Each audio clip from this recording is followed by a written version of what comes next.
Hello and welcome to the Team VVV podcast for all your weekly racing game rambles. I'm Martin, and joining me as ever is Kevin. Hi guys. Alan. Hello viewers. And Ed has returned. Hello everyone. Yay! The late reaction there. Hey. Hey. Way. If you enjoy the podcast, please do like and subscribe. It really helps us out. This week, we are also giving away a PlayStation 4 copy of WRC 6. Ooh. Exactly. So do see the website for more details on that if you fancy a chance of winning. Actually, also on the subject of WRC 6, I thought we'd just have a bit of a recap on it. Obviously, our final review went out today. I think really just to sum up, it's not in the same league as Dirt Rally, but it never was going to be. But it's still a very enjoyable game in its own right, just let down by performance issues. Have you guys been playing any more of it lately at all? I've been playing it a bit. I mean, like you say, it's kind of let down by performance issues, which is a shame because it's not the first time. You know, we saw it with 5, and we're seeing it again with 6. Although I do believe I don't believe it's as bad as 5 was when it launched. So there is a slight improvement, but No, you can still tell it's variable though. You can still tell it's inconsistent. I think that's what's yes, a bit glaring sometimes. it's very much a mixed bag, isn't it? Some stages run fine, others, you get a lot of stuttering. So it is a bit of a mixed bag, and really, we need this to be completely smooth for number 7 because by then it will be unacceptable if they're releasing a product once more that has these sort of technical issues. Yeah, I think it would have been in a better position if Dirt Rally hadn't come out, basically. Yeah, it kind of spoils you, doesn't it? I noticed you mentioned Dirt Rally a number of times in your review because it's the benchmark. Just impossible not to. That's the problem. Yeah, it really did set the standard for the genre. I think it is important to point out that both appeal to quite different audiences. I mean, when I went to test WRC 6 initially, I jumped onto 5 with a wheel just to see the changes. And I've got to say, for me, WRC 6 is head and shoulders above 5 in terms of handling, the way the cars feel, the weight of the cars, the grippy tyres. I would say that WRC 5 is much more suited to the pad. It feels less floaty. When you use a wheel, though, you're sliding all over the place. You think, goodness me, this is really unusual because 6 is so different. It's got so much grip, so much more fun using the wheel. You can get your opposite lock going on. It's much better using the handbrake this time around. You can really slide. It's actually usable this time. It is, and it's a lot of fun, isn't it? You get your slide on. You can do a bit of a Scandinavian flick. You can turn the wheel in. You can press the handbrake for a second and get a nice slide going around. It's just such a nice, satisfying game. I wouldn't call it an arcade game because that probably be doing a disservice to it. But so in terms of simulation, it's certainly not, like you say, not as hardcore. It's kind of in the middle, isn't it? I think, like I said in my review, it's not Sega Rally style. Yeah, on that end of the spectrum. Yeah, it's sort of. I think it's just a little bit past the middle in terms of simulation arcade spectrum. But I certainly was impressed by it. It's definitely more approachable. I must admit, I did find, for me personally, I found the cars a bit more responsive with a pad. Oh, okay, that's interesting. Yeah, I mean, for me, WRC always handles well with a pad. 5 and 6, that is, by kiloton. It's because obviously more people are going to be playing it on a pad in reality, because it's obviously appealing more to a sort of mass audience. Yeah, it is easy with a pad, no doubt. But I just find it a lot of fun with the wheel because I can get my opposite lock on, which I couldn't manage to do in 5. For me, 5 was a bit unusual, going around the tight hairpins. You couldn't really get your opposite lock going. It wasn't very natural. It didn't feel smooth. It didn't feel intuitive. Whereas 6, I just find it a lot more fun. So for me, personally, I find WRC 6 a lot better using the wheel rather than the pad. It's definitely a lot better than it was in WRC 5, that's for sure. I think too also your comparison video that went on the channel recently, that really did show just how far the series has become in just 1 year. Yeah. It is just leaps and bounds ahead of WRC 5 visually, although it's still not quite as polished as other games on the market. It's still quite a significant step up, I'd say. It is. Texture detail, lighting, that kind of thing. But much like the performance issues, it is a bit of a mixed bag graphically, I find. Look at China. Yeah, it's very underdeveloped, isn't it? I mean, it does suffer a bit with China. But in terms of night racing, I noticed the textures look a lot better.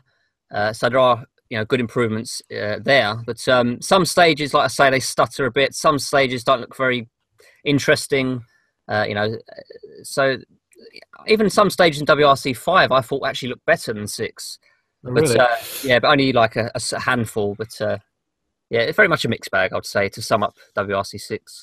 Yeah, the car models are definitely a lot better, though, I've noticed in some cases. I mean, when I spoke to one of the vehicle designers, they said they actually remodeled some of them to make them more accurate. Yeah, but in fairness, they don't have the toughest job in the world, do they? Because they've only got a handful of cars to model. So it's there's actually less cars than there are in WRC5 because oh really? Yeah, the Subaru Impreza and Mitsubishi Lancer from last year, they're not there. That's right. And also some news, I think it was from today actually, Volkswagen are going to be pulling out of the WRC6 next year. So there's going to be even less cars. So even easier job for the car modelers. So there you go. Well, I guess they'll have the Toyota though, because the Yaris is returning at least. Oh, that's cool then. Yeah. It'll be interesting to see where they move next year with it. I mean, I'm going to get back on the PC version. Been delayed slightly, but to see how that's running and what else I can do to improve the frame rate, get it moving a bit smoother on there. But I did find it a lot of fun to play.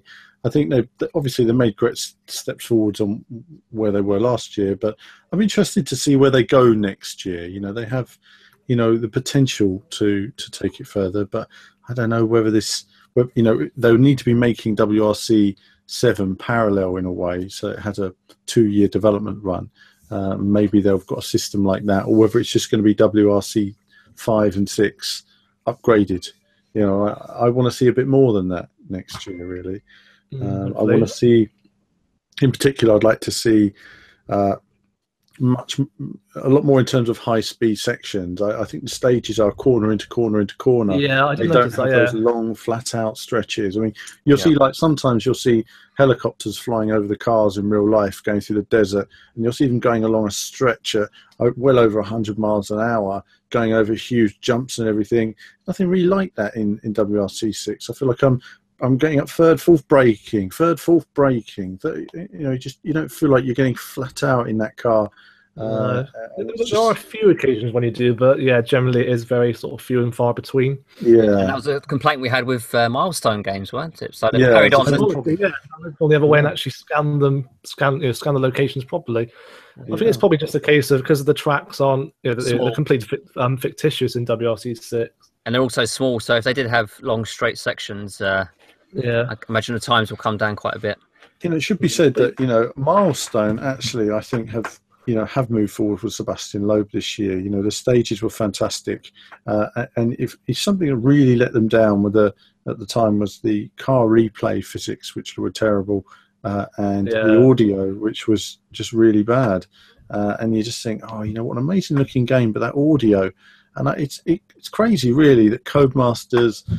There's a little, you know, Racing Experience, Project Cars. There's a handful of games out there that get audio right, and I really do feel that these games companies need to invest more in getting that audio note. Definitely, it's not terrible actually in WRC6. In fact, it's definitely better than it was in WRC5. Yeah. I found them a bit sort of windy and high pitched in WRC5. Yeah, they have a bit more of that sort of grit to them in this one. But again, you have this unusual rally, you know. You have this bassy sound, don't you, when you're going quite low speed? It's very unusual, but they certainly sound meatier. But like you say, 5 was very whiny, wasn't it? And yeah, I didn't like 5 at all for audio. But I think when all said and done, though, this game was made in about a year, and they've made quite a few strides forward. I think. Absolutely, for the series. Yeah, they have. They've done well. They've done well with an extra year. They've done very well. I think it's just a shame the performance issues let it down a bit. I think my main criticism, obviously, the car list as well. I want to see more cars, I think, in the future because, you know, previous WRC games from Austin, they did feature classic rally cars.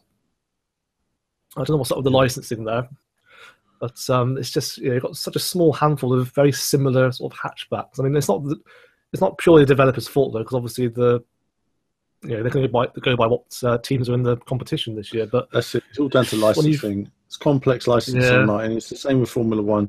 I mean, Formula One, I remember saying, wouldn't it be great to have GP3 and GP2 and karting so you could have Journey of a Race Driver? And it's just not allowed. It's not allowed in a license. No, it's a difficult one. Obviously, we've been spoiled really with Dirt Rally and Sebastian Loeb when it comes to car selection. Yeah, it's strange, isn't it? I mean, it's like for me, I'd love to see more, you know, F1 games based around, you know, the 80s and the 90s.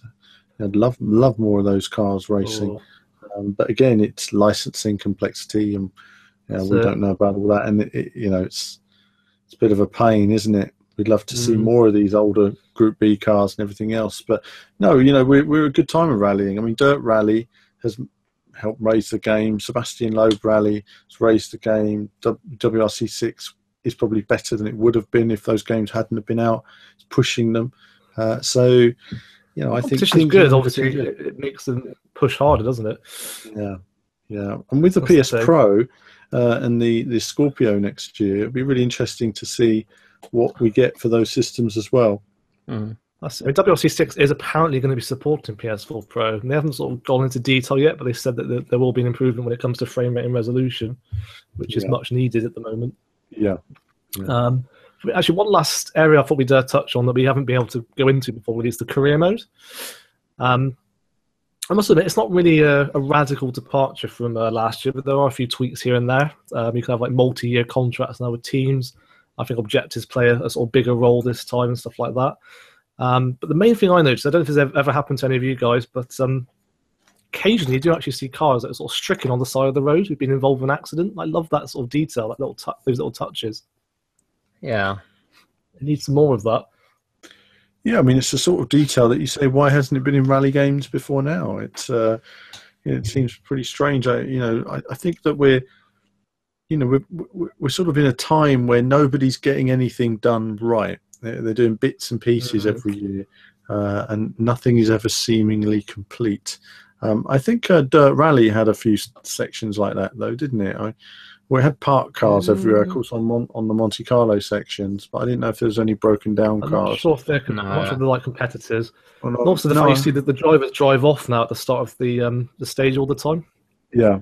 Well, that's an important thing as well. Like in Dirt 2, you would go in online or something. Yeah, that's right. Yeah. And I loved that at the time. In rally games, you get this sense of isolation all the time, but it's not really like that in a real rally. There's competitors going all the time. Yeah, absolutely. And, there's even that detail that, when you're at a rally and you're waiting for a rally car, they start blowing the whistles as the car gets closer and stuff. I like that sort of detail. I'd love to see some of that in the replays as well, Yeah, that's it. Still a way to go yet. I mean, these are frivolous little things, really. The fundamentals are stage design, physics, visuals, getting it just right, and they're still needing to work on that. So, but who knows? Getting there, though. I reckon if they have another year at it, we might see some good progression, hopefully. Yeah. But yeah, I think I would like to see more sort of little details like this that sort of make it more authentic, like the the real world WRC. Yeah. I don't know if you guys remember WRC Evolved from Evolution Studios on PS2. Yeah.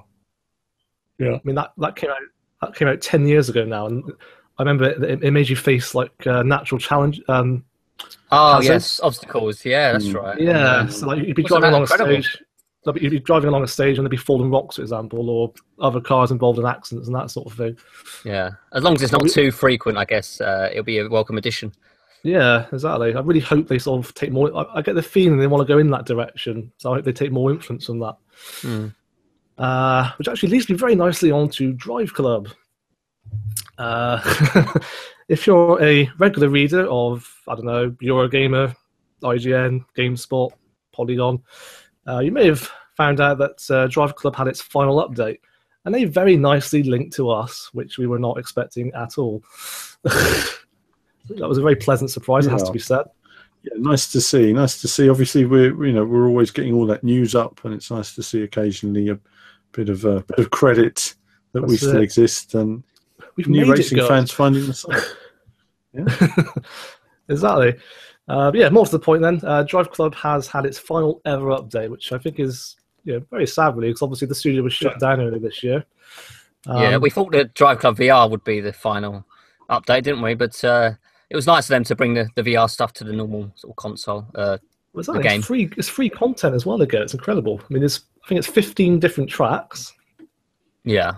So that includes the four urban locations from VR, along with reverse variants of some of the other tracks. I mean, that's a pretty good, substantial update for free content.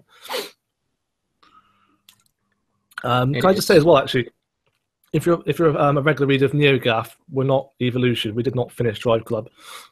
There's the most bizarre thread you've ever seen on NeoGAF that seems to think that we were somehow involved with the development of it. Yeah, we're not. Sorry. I don't know how things got to that level. It is the show. We'll have to include a link in the description or something to it. It is very, very bizarre. But yeah, no doubt I'll have some videos then looking at the new tracks. I quite enjoyed them in the VR version. It's just so sad that Sony seems to be really prioritising Gran Turismo Sport and shutting Driveclub. And when you look at how much it's been promoted for PSVR, and it's not even out yet. No. I mean, it's years and years in development, and yet there's nothing on Gran Turismo still I've seen that excites me. I mean, I think it's a good-looking game, but it still needs. We're seeing demos being played around the world. It's like, look at this demo here or that demo, and it still looks the same. Very subtle changes, but I don't really know, what they're doing. I'd like to see every time there's a new demo, they should be showcasing a new track with new cars. So you're getting an idea on the package. That's it. You say nothing excites you, but what about 4K support and HDR support? Wow, I have to say that is just what I bought my PS4 for. How about that? All the fans, Gran Turismo 7, when it's coming, it won't be long. They said it won't be long. The wait won't be as long as it was. We're looking at 18 months, sort of thing. Okay, and here we are. 3 years later. And now, if you went out and bought a PS4 to buy Gran Turismo 7, well, too bad, because you need a PS Pro to get the maximum out of your new Gran Turismo.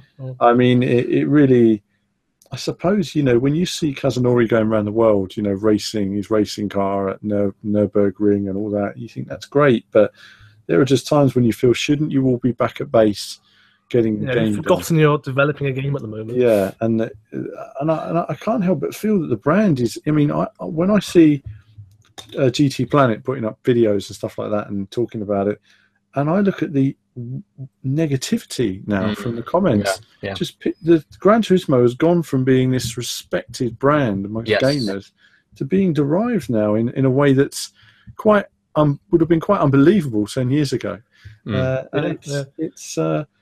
So the brand is really suffering right now because of the lack of development going on and the seeming lack of work. When you're seeing rivals, developers knocking out games every year, every couple of years. Forza Motorsport is a great example. Forza Motorsport, the next Forza Motorsport 7 will have caught up with Gran Turismo in half the time. Although in fairness, there are they do vary a bit. The Forza Motorsport titles. 5 was not particularly great.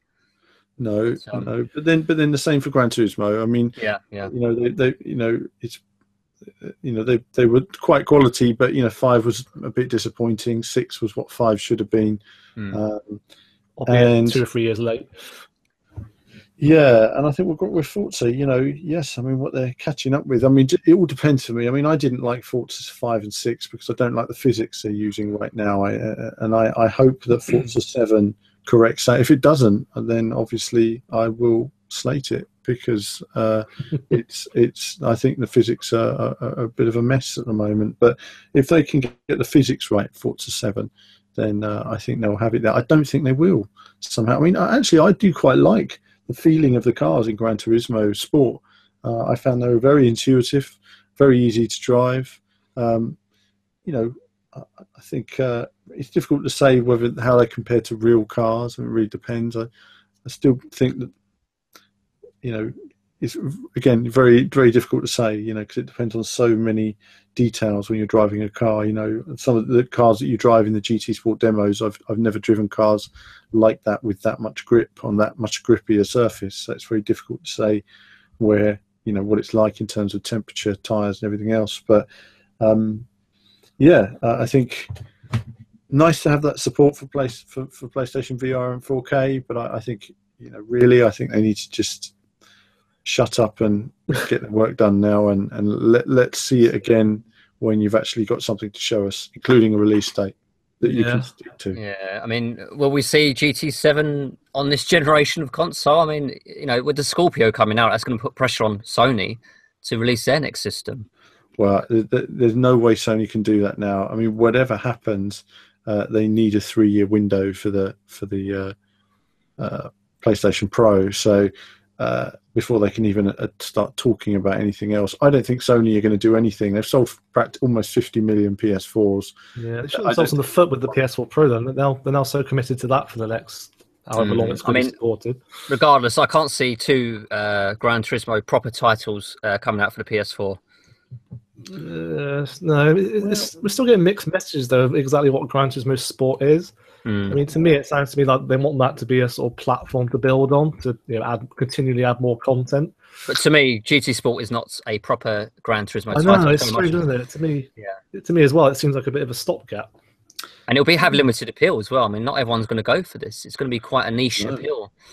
Yeah, I don't care about esport personally. So. No, a lot of people. It's no, exactly. I mean, it's esport. They're trying to get people into it. The game is a demo, if you like. I say a demo. The game was meant to be a sample of the next Gran Turismo with sporting cars and tracks, and now it's like. I don't know whether to call it GT Sport or GT7. It tells you the confusion. It's not a demo, but it's not a prologue either. No. So I don't think they know what it is at the moment. I don't think they know what it is. I think they're in a mess, and I think that they were meant to complete the game and get it out a long time ago, and they hadn't, and they said we're working out, and they hadn't, and I think the reception was so poor from the early version earlier this year from journalists that they've had to go back to the drawing board. Agreed. Yeah. So. Yeah, because it was announced this big prestigious event in London. They really bigged it up to be something special, and then it was just underwhelming. Totally. I mean, I remember at the time, my first impressions when I was there. I mean, the thing is, you bring some YouTubers along, and they're buzzing. They're like, "Oh my God, look at that! It's amazing! Look, it's Gran Turismo, it's amazing!" And I sat with a couple of people and said, "Well, actually, I'm not that impressed." The Tokyo, highway circuit, whatever it is, was. Bland. Like a Ridge Racer. Yeah. More like Ridge Racer than... well, except Ridge Racer had an awful lot more personality than this one. Yeah, no personality, dead. Yeah. So, yeah, it's a funny one going on. There's whatever politics is going on. Polyphony Studios, they need to sort of get on it now and really, make something amazing, and that's going to put them back up there. But this could be the first Gran Turismo game that really doesn't do that great, and I can foresee them now just getting up to release, and suddenly a Project Cars 2 trailer hits. It's going to blow people away. I can see that coming as well. They won't have time. So do you think that this Gran Turismo is going to make or break the franchise? No, I don't think it'll make or break the franchise. I think the franchise is established enough to know that this will still sell a couple of million copies. Whatever happens, it will sell that. Will it sell the millions that it used to sell? No. No way. And I think a lot of have taken so long to, make the game that, I guess people will buy it because they want to. People will buy it because they need that Gran Turismo dose, because it has been a long time. So yeah, it's. But I don't think it's a lot of people very, very committed to the whole Gran Turismo thing. Yeah. So they will always have that. But it's like you were saying earlier. There is a lot more negativity now with the brand, and so I think with all that building up, and the longer this goes on, and the more negative it seems to look, the bigger of a hit this game is going to take if it's not amazing. But then at the same time, maybe they just need to shove it out the door and get it out there, and then move on to 7, because it's just dragging on far too long. Just get it out there and crack on. Give people that dose. Yeah, they're the apple in the eye of the car companies right now. They're all the car companies love Kazunori and the GT brand, but you got to think there are younger gamers that are growing up that perhaps Gran Turismo 6 might have been the only Gran Turismo game they're aware of, and a lot of the gamers that are aware of how big the brand is are getting older. They're not always the core demographics. So, it's a changing time. And you're as good as your last product. And if Gran Turismo Sport doesn't hit the spot for a lot of people, then it will affect, you know, the brand, and then the next Gran Turismo will need to be amazing after that to get it back on track. And you have to ask yourself, after Gran Turismo Sport's released, how long will it be till Gran Turismo Next comes out? Yeah. What, 2, 3, 4, 5, 6 years? Will it even come out on the current PS4? Will they wait for a PS5? I get the feeling they're going to wait for PS5. Probably that what you were saying there. You were saying the younger demographic that might have only seen Gran Turismo 6. I think mainly that younger demographic is probably a Forza demographic. If you think about it, I think a lot of, I mean, the PS3 versus Xbox 360, I think there was a lot more sales of Xbox 360, and there are probably a lot of younger gamers now that got introduced into the racing game genre through Forza. Yeah, it's definitely more diluted, I'd say, and the older gamers probably moving on to PC racing sims. So I believe they have lost a fair amount of their sort of market. Yeah, when you factor in obviously Project Cars and Assetto Corsa and other franchises like that as well. Yep. Yeah. I think to me the one thing that might sell GT Sport, to me at least, is the if it's good anyway, the VR support. But this was mentioned. This was mentioned interestingly alongside the PS4 Pro announcement today, which does suggest it'll be better on that format. It could be the saviour of the title, really, can't it? It could well be, I think. Yeah, that could be a massive selling point, because obviously Driveclub VR at the moment, it's very unlikely to get PS4 Pro support, unfortunately, because, like we said earlier, Sony just seem to be shutting Driveclub in favour of Gran Turismo, even though they're constantly letting them down like this. But I think that could really be a major selling point if it is actually enhanced a lot with PS4 Pro. But again, it all depends on how many people are actually going to buy a PS4 Pro, though. Yeah, definitely. Time is of the essence as well. Yeah.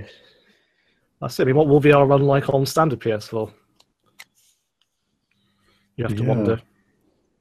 Well, I mean, that's a concern, isn't it? I mean, that's a concern, isn't it? I guess, you know, it's. But I mean, I think, like you say, far too much time was spent on the photo mode, and I know.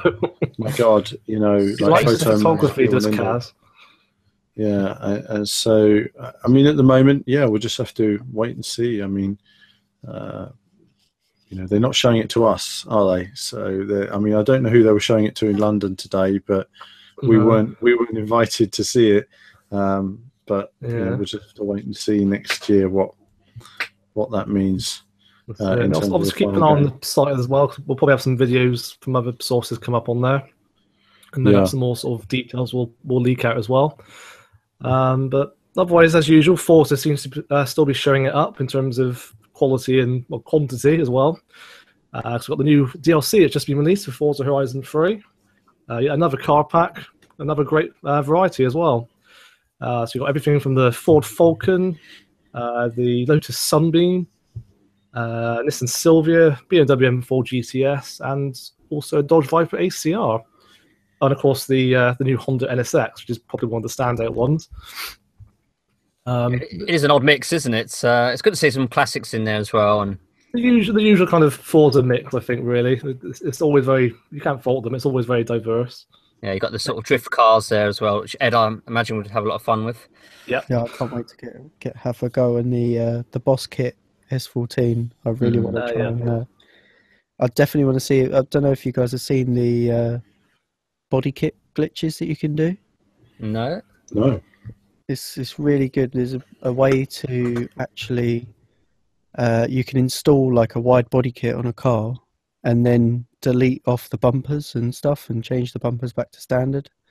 So for like the S14, you can put the Rocket Bunny kit on it and then change all the bumpers back to standard so that you've just got the wide arches of the body of the Rocket Bunny kit.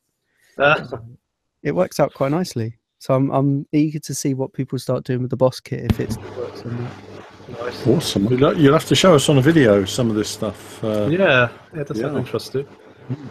What's also interesting is that all those, I think most of the cars in the DLC pack are actually new to Forza as well. It's not just recycled cars from previous games. They are trying to innovate and add new content. As usual, you can't really fault them when it comes to DLC. It's always of good quality. Yep. Yeah. They're killing it. The Alpinestars. I mean, they brought. I think they brought out 2 or 3 of these Alpinestars car packs. Haven't they have actually. Yeah, it's a regular kind of partnership they have with Alpinestars, and again, a very diverse lineup. I mean, in a way, it's not surprising. We're used to getting regular DLC packs with new and exciting cars. But what was perhaps a bit more unexpected was the, well, I would say announcement, but a sort of teaser really of a new expansion pack coming to Forza Horizon 3. But I don't know about you, but when I think of Australia, I don't normally think of snow. No, but apparently there is snow. Apparently. Yeah, I've been told on Twitter by a couple of people that there is snow in Australia, so there you go. So I imagine it's just the mountainous areas that have the snow. But yeah, some people are thinking it's going to be an entirely new map. Yeah, it is a bit confusing, isn't it? It's Again, an odd choice. If I remember, with the Forza Horizon 2, was it Storm Island? That was on in a separate location, wasn't it? That's right. Yeah. So yeah, we could be seeing speculation. Lots of speculation. Right? Most of my friends seem to think that there's going to be stuff up, sort of in the top left part of the map. You sort of carry on up there. Yeah, that's true. Yeah, but there before, obviously, before we've heard the news that we've heard now, there are a lot of people saying that there might be something off to the southeast of the map, sort of like off the coast. Like a separate island. Yeah. Maybe that's probably what you were saying about Forza Horizon 2, it being a separate area.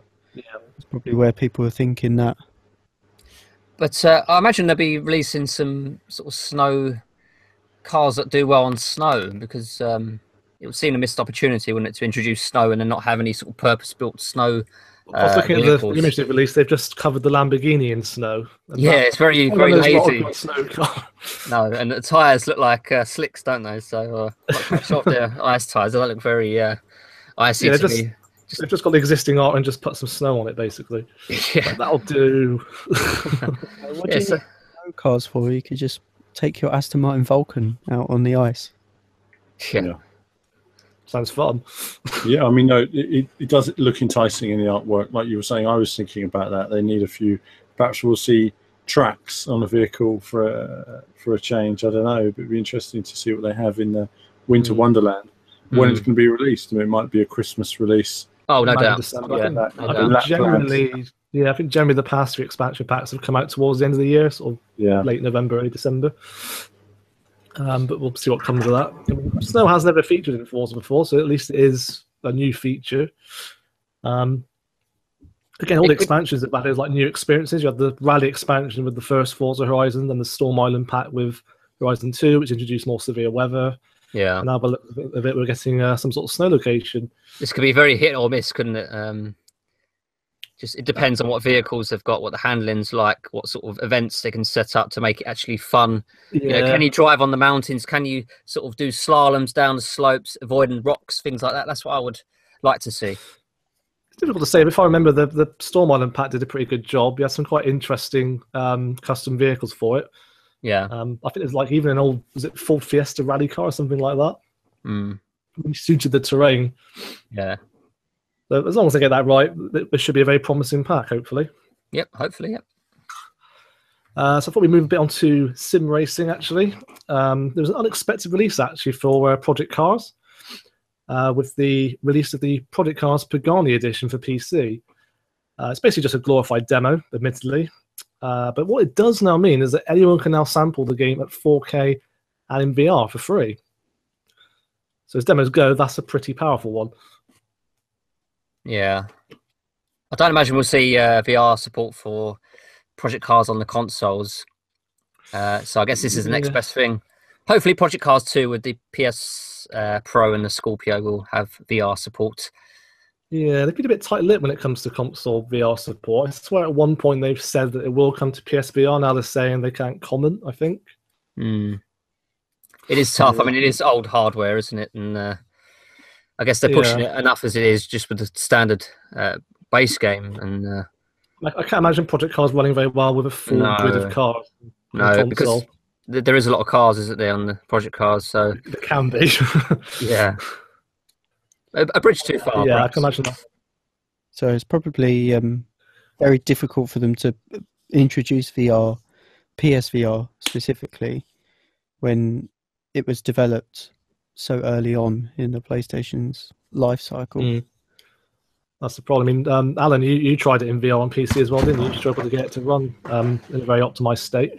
Yeah, I don't know what the problem was with Project Cars on the PC, but this game was put into production in 2010. I started testing it in 2011, so it was well developed, completed well before VR was even on the radar.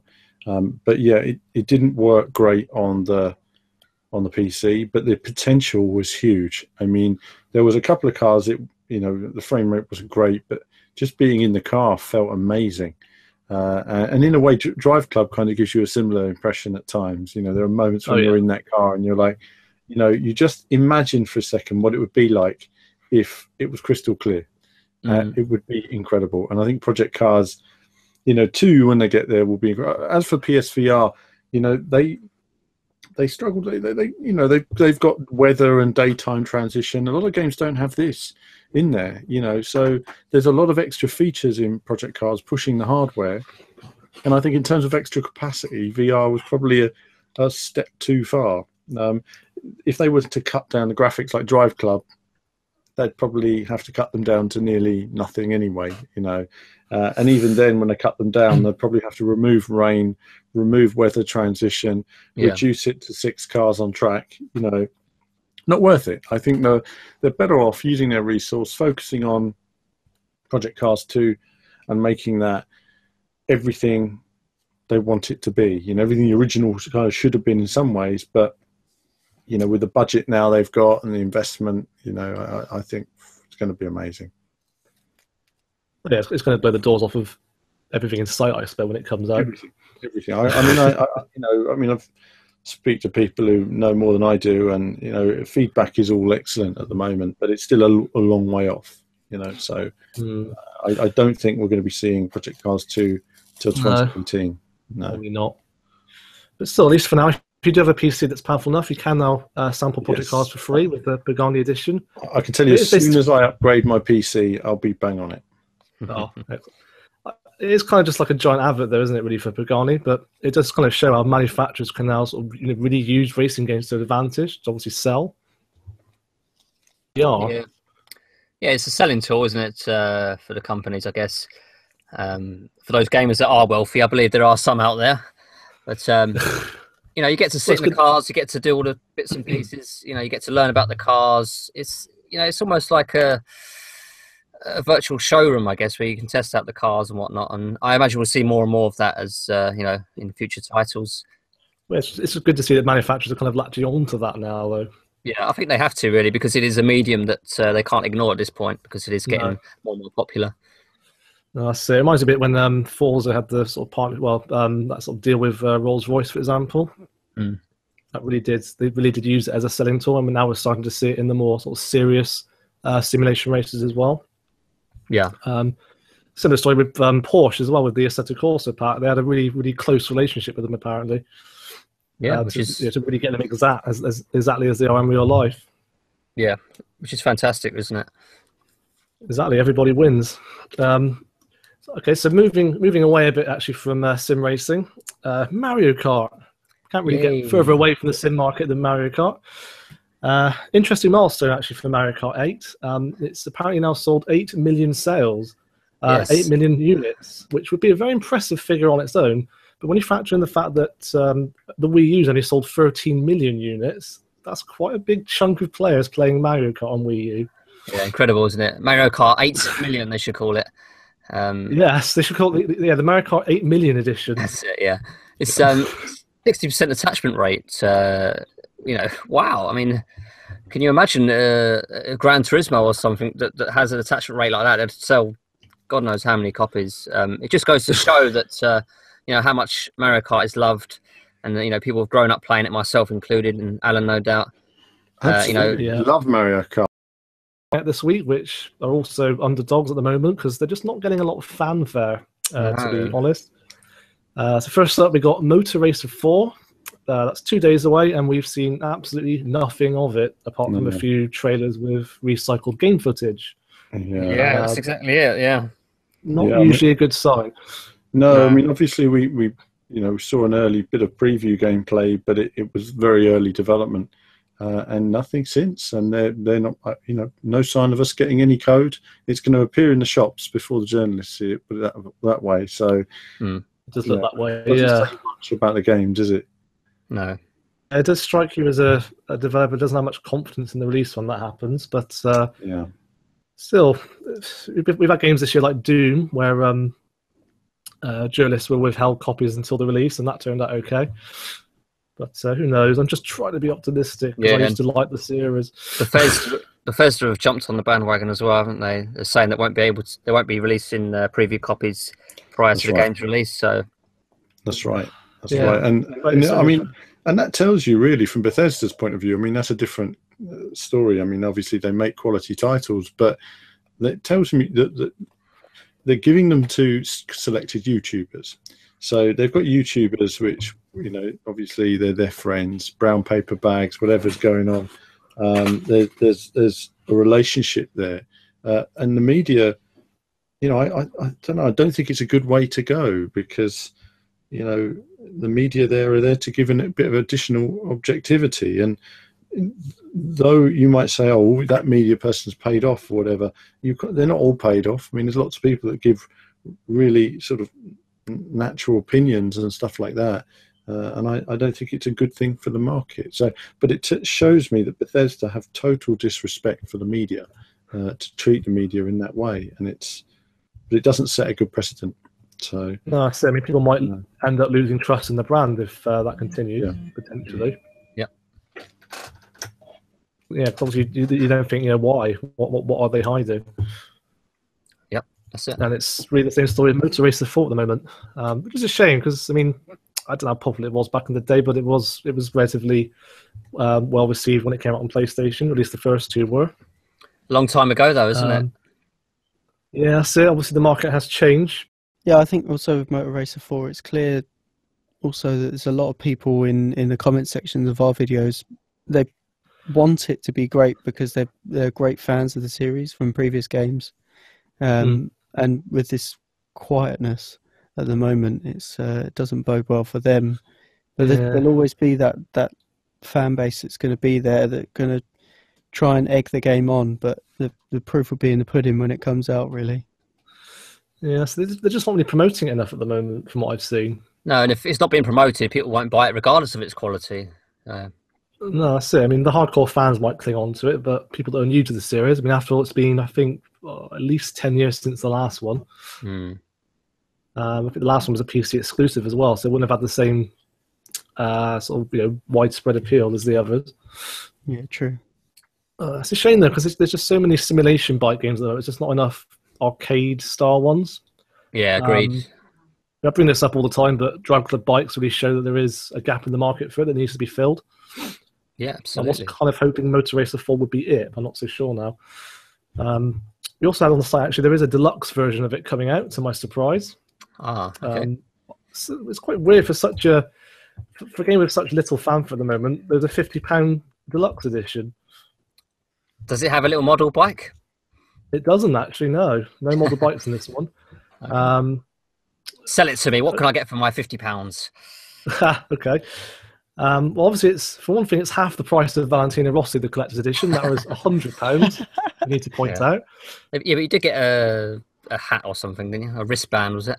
Got a wristband and some flags and that was it. All kind of everything the discerning Valentino Rossi fan needs, basically.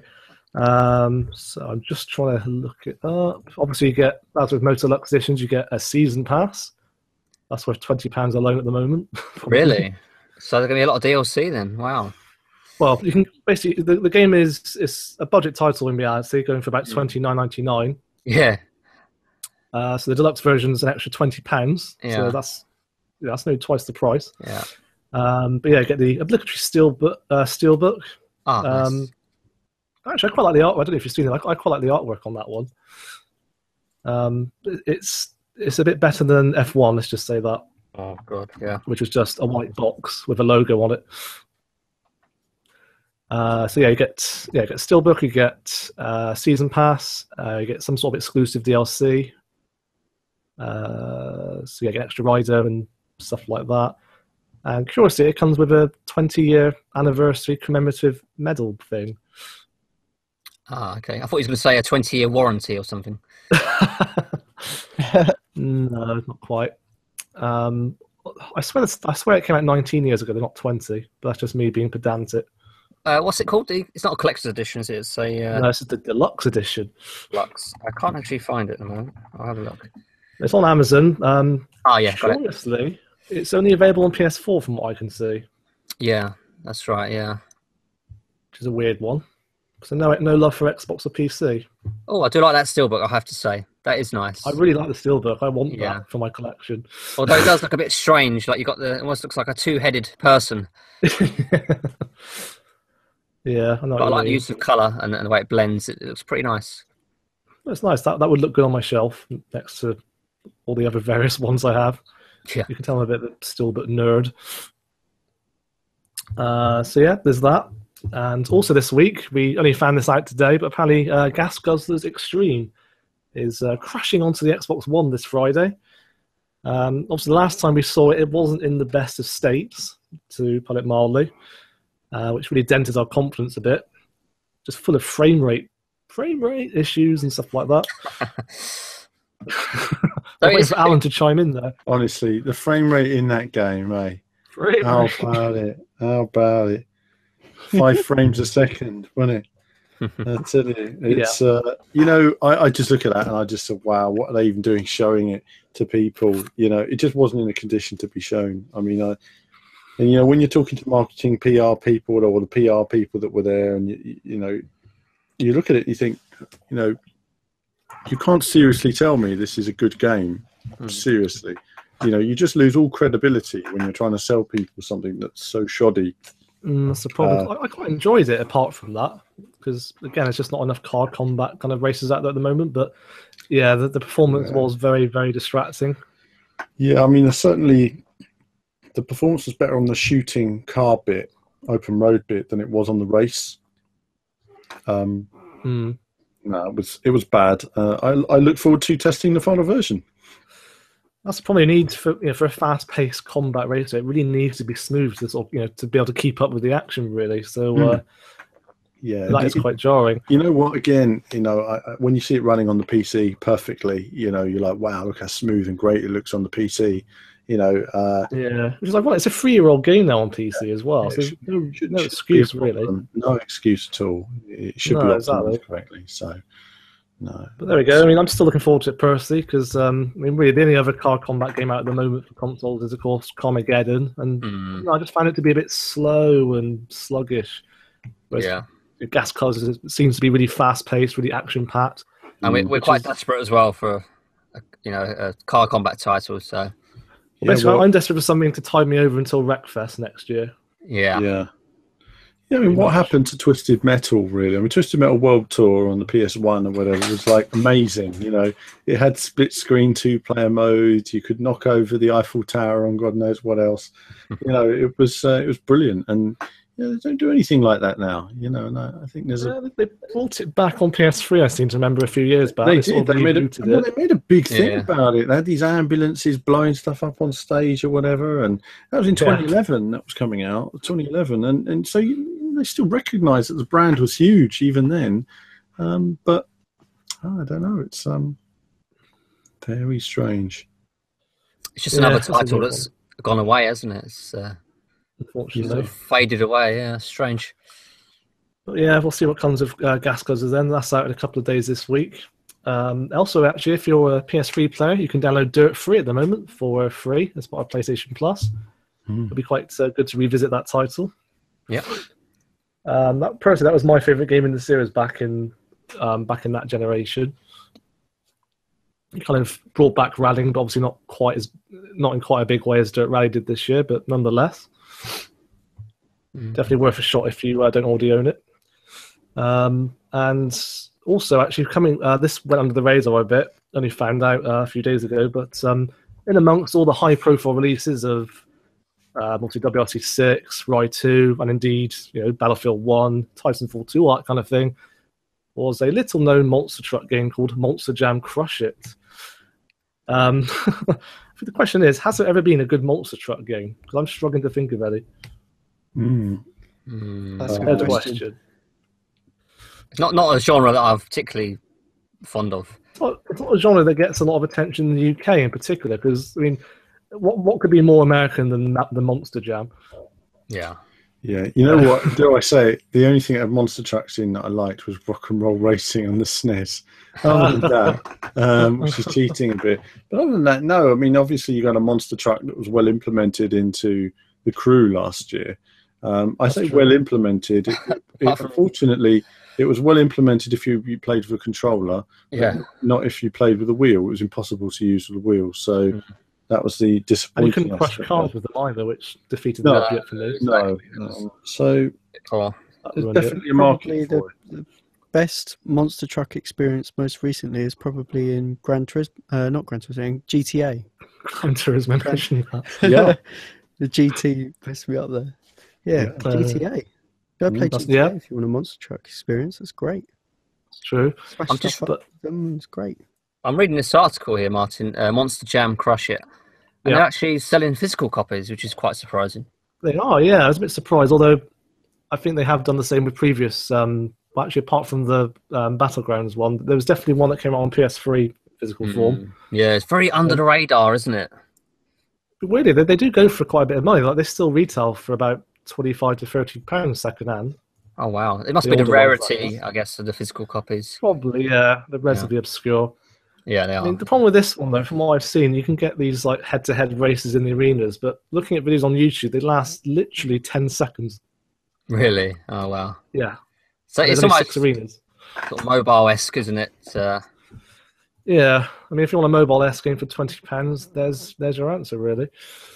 There's this weird sort of hill climb mode as well, which looks a lot like a poor man's Trials. I don't know if you've seen it. I see there's loops and stuff like that. It's in the trailer anyway. Yeah. Actually, I've just thought of a very old monster truck game. I don't know if it was any good or not, but do you remember the Reflections, the makers of Driver, actually made a monster truck game before Driver? What was it called? Oh, it's a really imaginative name. It's called Monster Trucks. Oh, really? No way. Doesn't ring a bell. No. Yeah, I probably saw it. I mean, I've covered all these games at some point, but I can't remember now. Goodness. I think it came out around the same time as Destruction Derby, all that kind of thing. But apart from that, I mean, again, monster truck games don't really get an awful lot of exposure in the UK. But if you do happen to want a dedicated monster truck game, there is now one available on PS4 and Xbox One. I suppose elsewhere, then we've also got the release of Motorsport Manager next week. A series I know nothing about, so I'm probably going to hand it over to Alan, who is going to be playing it to death. Yeah, so next week then we're going to have some Motorsport Manager coverage, testing the game out. I mean, basically you're a Formula 1 manager, or I believe you can work your cars up some sort of the GP3 level. It's unofficial, but you'll know, it's like playing with Heyman Dill and all that sort of on the old Formula 1 games. You know who everybody is, but given some of Vettel's rants this weekend, you couldn't write that into a video game, could you? Can you imagine Vettel got out of the car and said that to Charlie Whiting? No, it wouldn't end up in a game. So feedback. We've got Tim who reviews our Formula 1 stuff. He's playing it right now. He's played through the mobile version and literally got onto it last night. Ended up going to bed really, really late. He's addicted to it. Thinks it's the best thing since sliced bread. So I'm going to be talking to him about it. We're going to be going in some in depth. But if you're into motorsport management, this could be the game you've been waiting for. I tell you, the game dreams are made of. Naughty dreams. I can't resist asking, but how much time do you spend in menus more than the actual game? Well, the thing is, it's all they've got on the PC. You've actually got like simulation, so you'll see it sort of running from an overhead perspective now, all in 3D. It's quite nicely modelled, so you'll see the cars racing round. But generally with that, you've got menus happening all the time, controlling your cars in the races and everything else. But as for how much depth there is, I mean, I think that's what I'm going to find out from Tim once he's had a few days playing it. And we should have a video up either Monday or Tuesday going into the game in some depth. In fact, if you have any questions about Motorsport Manager and you're listening to this, do let us know, and I can look into that, get some answers for you guys. Mm-hmm. So yeah, one to look forward to there. Yeah, obviously something different for the genre. I guess the question really is whether or not there's still an audience for that kind of game. I remember before there was lots of games of that kind of ilk a few years back, football management games and F1 management games. But even so, it's good that they're tapping back into that sort of niche. I think just to finish off though, looking ahead a bit, for some reason we're seeing a sort of comeback for arcade races at the moment. I mean, years back, arcade games were really cutting edge, way ahead of consoles, but now it's a different story. But we found out recently that apparently there's going to be a new Daytona racing game, which I don't think anyone was expecting. Details are a bit thin on the ground at the moment, but all we do know is going to be a true sequel to the last Daytona USA game. Yeah, I mean, so I definitely want to watch out. As soon as you see an announcement like that, you get excited, and then you say, "Well, who's going to make it?" Well, it's not going to be made by AM2, who made the first two games. It's going to be made by a new development team. So I think then I think to myself, well, it could be to Daytona what Ridge Racer Unbounded was to Ridge Racer. So don't expect anything amazing. I would say, well, let's see what it's like. But if it's terrible, it just won't surprise me, sadly. So I hope it isn't. But we'll wait and see. It's coming out sometime this year, according to the banner I've just looked up. It kind of goes through the various games in the series. Probably the last one came out in 1998. Although it has obviously had various console ports, some better than others, I seem to remember. It came out on PS3, didn't it, a few years ago. I think that's supposed to be one of the better ones. I remember was it the Saturn release that was absolute rubbish? Daytona. Well, you had the Saturn. Well, actually, the if I haven't said it before, but the Saturn version of Daytona USA. That was my first ever world exclusive game I saw, and I remember getting it at Sega offices. I sort of blagged my way into Sega offices with a piece of Sega note-headed paper, and got myself in to see it totally unofficially. Just got my way into the building, and then the guy showed me Daytona, and at the time it was even worse than the release version. The pop-up was terrible. Played the final game, and the final game was shifty, terrible frame rate, lots of pop-up, but it actually played. The fundamental physics were just like they were in the arcade, the way it played. Fantastic. It was all there. It's just graphically it wasn't. And then they released the Daytona Circuit Special Edition, whatever it was, in the next year, and that was awful because the graphics were better, but the soul of the game was gone. The handling was terrible, and the cars felt like rubber bands bouncing around. Then we had the Dreamcast version, which looked amazing, but the handling wasn't quite there. It was better than the Circuit Edition, but it wasn't there. And then we finally got a perfect version on the Xbox and PS3, Xbox 360 and PS3. And again, that version looks slightly better than the arcade version. So it would have been nice to have had versions in other formats. It really is a phenomenal game, but let's wait and see. I mean, it's a shame Daytona USA 2 has never been converted for the home. I was thinking that actually. Yeah, there's never been a direct port of the sequel, even though it's original in many ways. This is a point I've always felt. I felt that Sega should release Sega Arcade Classics as a collection. If you imagine releasing, like you say, Daytona USA, Daytona 2, Sega Rally, Scud Race, Indy 500 touring car. What a package it would be. I mean, didn't they used to release compilations like that on the PS2? I think it was. They used to release classic games. I mean, Sega have got such a heritage of arcade games that they could release that would still be awesome even today. Even if they released Virtual Cop Collection with a gun, people would buy it. You can play with a Move controller. Fine. I mean, people love light gun games. I don't know why Sega just sort of gave up on all that. But no, they have a rich heritage of gaming across formats, and whatever reason they don't want to use it. And in fact, this week there was a demo someone made. Some Sonic fan has made a Sonic the Hedgehog demo this week, where Sonic was running around Green Hill Zone, and it's better than any Sega 3D Sonic game. I mean, it's not perfect graphically. It's not perfect graphically, but it got it more than they got it. And it's, Sega have been terrible at making games for years. And and I say this, Motorsport Manager is a Sega game, but that's because Sega now are more about Rome Total War than they are about their own heritage.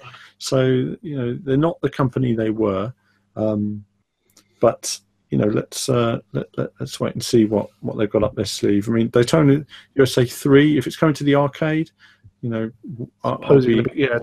3. I'll be getting to an arcade show and trying it out. So if it does come out in the arcade, we will have footage of it, and I'll be on that.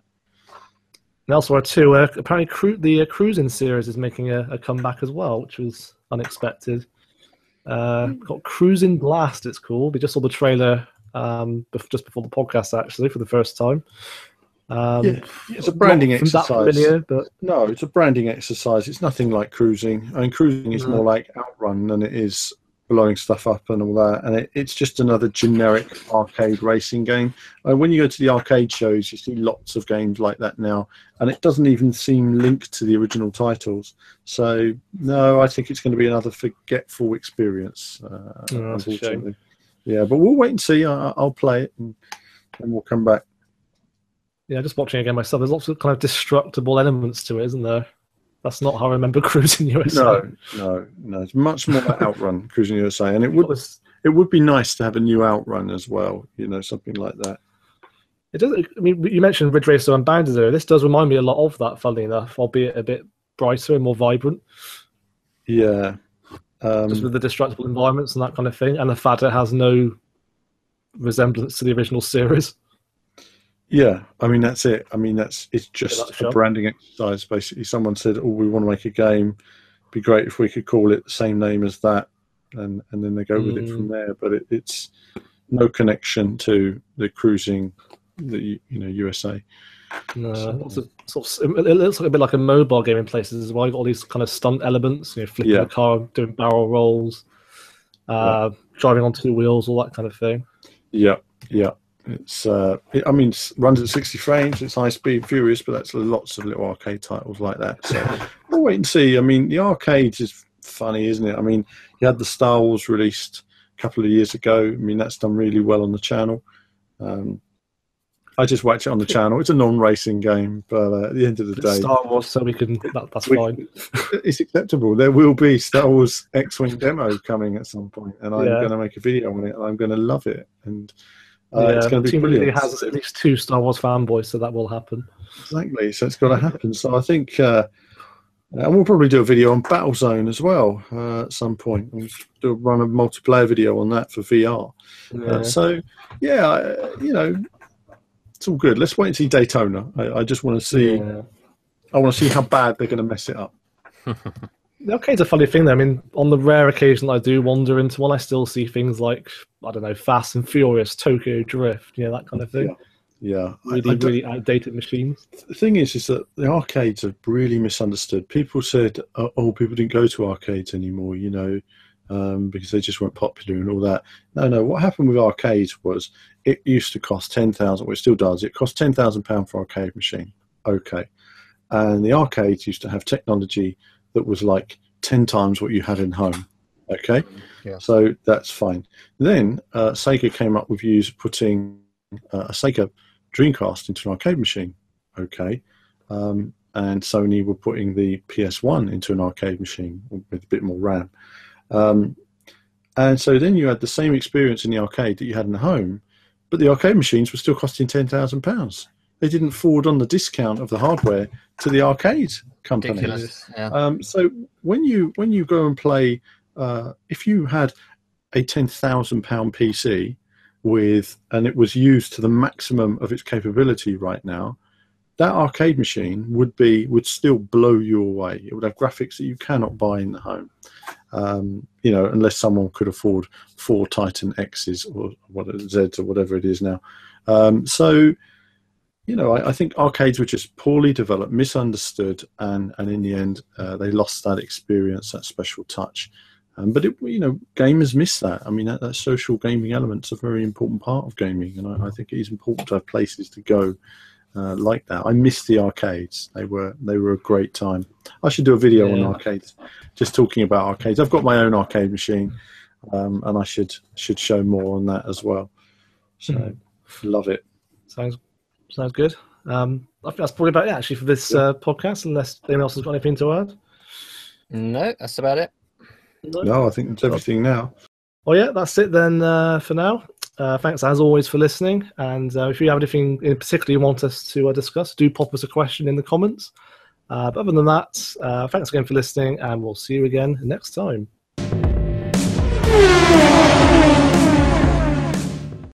Hello and welcome to the Team VVV podcast for all your weekly racing game rambles.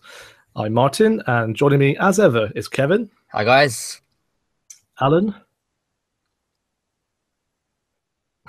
Alan? Hello viewers, where are you?